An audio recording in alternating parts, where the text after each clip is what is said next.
नयाँ वर्ष हाम्रो लागि सबै थोक पूर्ण राम्रो तरिकाले सुरुवात गर्ने अवसर हो। यसर्थ सबैमा शुभकामना छ। जय मसीह। नयाँ साल 2083 को धेरै धेरै शुभकामना छ। आजको वचन, जरा गहिरो भविष्य सुरक्षित, जरा गहिरो बनाउने यो वर्षलाई कसरी भविष्यको बलियो जग बनाउन सकिन्छ भनेर अलिक गहिरो गरेर हामी हेरौँ है त। नयाँ साल 2083 मा यहाँहरू सबैलाई स्वागत छ। पात्रोको पाना त पल्ट्यो, जीवनमा एउटा नयाँ साल पनि थपियो, तर अक्सर यो के हुन्छ भने नि उही पुरानो कुराले हाम्रो हृदयमा डेरा गाडेर बसेको हुन सक्छ। थुप्रै प्रश्नहरू, यस्तै प्रश्नहरू, मेरो भविष्य कता जाँदैछ, मैले कुन बाटो हिँड्ने हो, मेरो विश्वास साँच्चै नै कतिको बलियो छ त, यस्तो खालको प्रश्नले हामीलाई नयाँ सालमा एउटा गहिरो सोचमा डुबाइदिन्छ।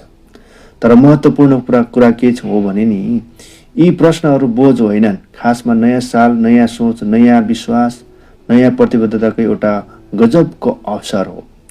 सुन्नुहोस् त, बाइबलले पनि यो कुरालाई गहिरो सम्बन्ध भन्दछ। 2 कोरिन्थी 5:17 यसकारण कोही क्रिस्मा छ भने त्यो नयाँ सृष्टि हो, पुरानो बिति गएको छ, हेर नयाँ आएको छ। विश्वासमा हामी साँच्चै नै नयाँ बन्न सक्छौँ। पुरानो कुरा बितेर जान्छ, सबै कुराहरू नयाँ हुन्छन्। यो नयाँ वर्षको लागि कस्तो शक्तिशाली प्रतिज्ञा छ है। अब एउटा नयाँ सुरुवातलाई एउटा किसानको नजरबाट हेरौँ है त। नयाँ साललाई किसानले एउटा नयाँ मौसमको रूपमा हेरे जस्तै हेर्न सक्छौँ। एकदमै सरल तर एउटा गहिरो कुरा हो। किसानलाई थाहा छ कि आज रोपेको बिउले भोलि मिठो फल दिन्छ भनेर।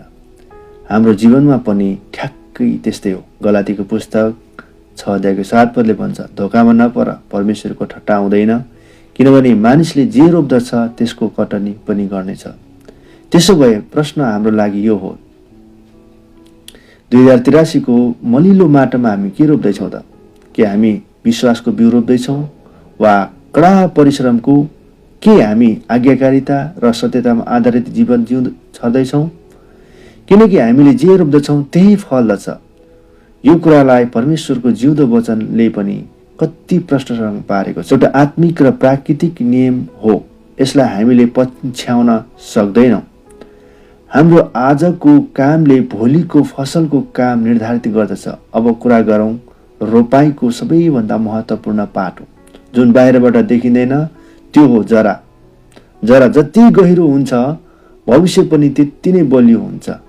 हाम्रो समाजमा प्राय बाहिर चमक र छिट्टै चर्चित हुने होडबाजी चल्दछ, तर यहाँ दुईवटा फरक बाटोहरू छन्। एउटा छिट्टो प्रसिद्ध हुने बाटो र एउटा पहिले बलियो बन्ने बाटो। बाहिरबाट हेर्दा अग्लो देखिने रुख सानो हावाले पनि ढल्न सक्छ, तर गहिरो जरा हुनेले ठुला ठुला आँधी बेरी पनि सहन सक्छ। त्यसैले 2083 को लक्ष्य हाम्रो पनि यही हुनुपर्छ। अरूको नजरमा छिट्टै ठुलो देखिनु होइन, बरु भित्रीदेखि नै बलियो बन्नु हो। आफ्नो जगलाई, आफ्नो जरालाई बलियो बनाउने, अनि जब हाम्रो जरा परमेश्वरमा हुन्छ नि, त्यसको परिणाम कति सुन्दर हुन्छ। भजन सङ्ग्रहको पुस्तक 1:3 भन्छ, त्यो खोलाको किनारमा रोपेको बोट जस्तै हुन्छ, जसले आफ्नो ऋतुमा फल दिन्छ अनि जसको पात कहिले ओइलाउँदैन। त्यसले जे पनि गर्छ त्यसमा त्यो सफल हुन्छ। हामी पानीको छेउमा रोपेको रुख जस्तै हुन्छौँ, जो कहिले सुक्दैन, सधैँ हरियो रहन्छ र आफ्नो समयमा फल दिन्छ। तर कुरा के हो भने नि, जरा गहिरो बनाउन समय लाग्छ। र यो पर्खाइको समय भन्नुपर्दा त साँच्चै नै एकदमै गाह्रो हुन्छ। जब बाहिरबाट केही प्रगति देखिँदैन नि, तब मनमा निराशा छाउन थाल्छ। धेरैको मनमा यस्तै कुराहरू खेल्न छन् होइन। कति धेरै वर्षहरू बितिसक्यो, 2079 साल, 80 साल, 81 साल, 82, अब 83 लाग्यो, तर मेरो जीवनमा केही भएको छैन। यस्तो लाग्छ कि समय मात्र बितिरहेको छ, तर खासै केही भइरहेको छैन। तर फेरि त्यही किसानको उदाहरण सोचौँ न त एकचोटि।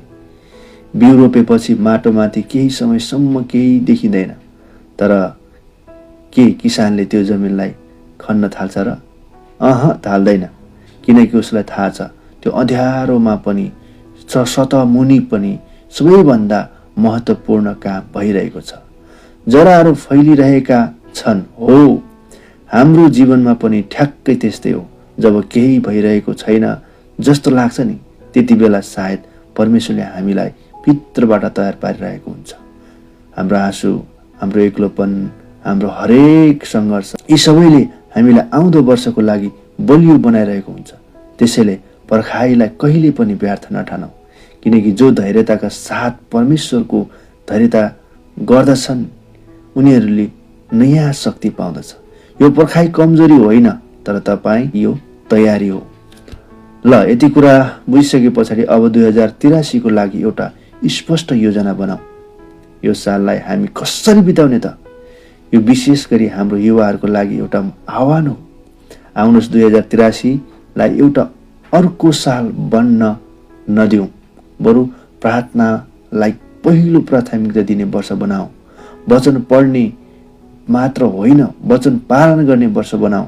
सम्झौता गर्ने होइन, तर प्रतिबद्धताको वर्ष बनाऊ। अनि भिडको पछि लाग्ने होइन, सही बाटोको खोज्ने वर्ष बनाऊ।